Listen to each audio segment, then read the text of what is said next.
আমরা কি আবারও মার্কিনীদের সাথে গোলামি চুক্তিতে আবদ্ধ হলাম? এই জন্য ইন্টারিম সরকার এই দায়িত্ব থেকে পেল এদেশের জনগণের ইচ্ছার বিরুদ্ধে তারা এই কাজ কিভাবে করতে পারলো? এই যে ইনুস সরকার, ইনুস মার্কিনীদের দালাল, এটা নতুন কোনো কথা নয়। ওরা এ হলো প্রতিষ্ঠিত দালাল।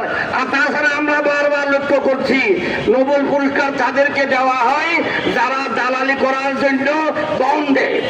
আমাদের ইউনুস দালালি করবার জন্য আমেরিকার পক্ষে বন্ড দিয়েছিল বলে সে নোবেল পুরস্কার পেয়েছে।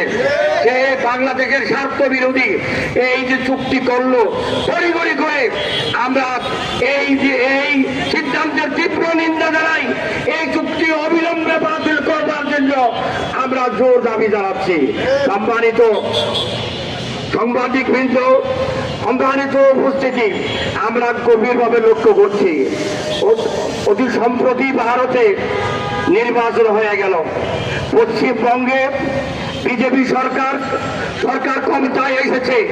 তার প্রতিক্রিয়া হিসাবে তারা নির্বিচারে মুসলমানদের উপর আক্রমণ করছে, কোন মুসলমানদের ঘর বাড়ি জ্বালিয়ে দিচ্ছে, কোন মুসলমানদেরকে অত্যাচার করছে। আমরা সরকারকে দাবি জানাবো যে এই অত্যাচারের বিরুদ্ধে যেন রাষ্ট্রীয়ভাবে প্রতিবাদ করা হয়। এই অত্যাচারের বিরুদ্ধে যেন রাষ্ট্রীয়ভাবে যেন কূটনৈতিক ব্যবস্থা চালু করা হয়। এই জন্য আমরা সরকারের প্রতি বিনীতভাবে অনুরোধ করব। পরিশেষে আজকের এই আয়োজনে যারা এসেছেন, আমরা কি আবারও মার্কিনীদের সাথে গোলামি চুক্তিতে আবদ্ধ হলাম? এই জন্য ইন্টারিম সরকার এই দায়িত্ব থেকে পেল এদেশের জনগণের ইচ্ছার বিরুদ্ধে তারা এই কাজ কিভাবে করতে পারলো?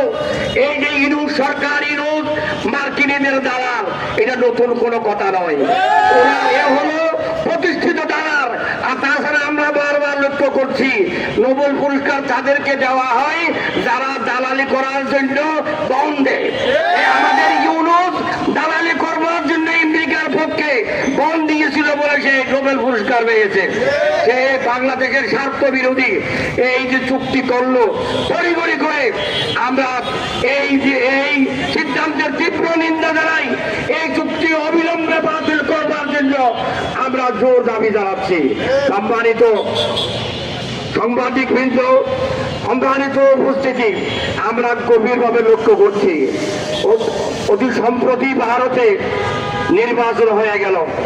পশ্চিমবঙ্গে বিজেপি সরকার ক্ষমতায়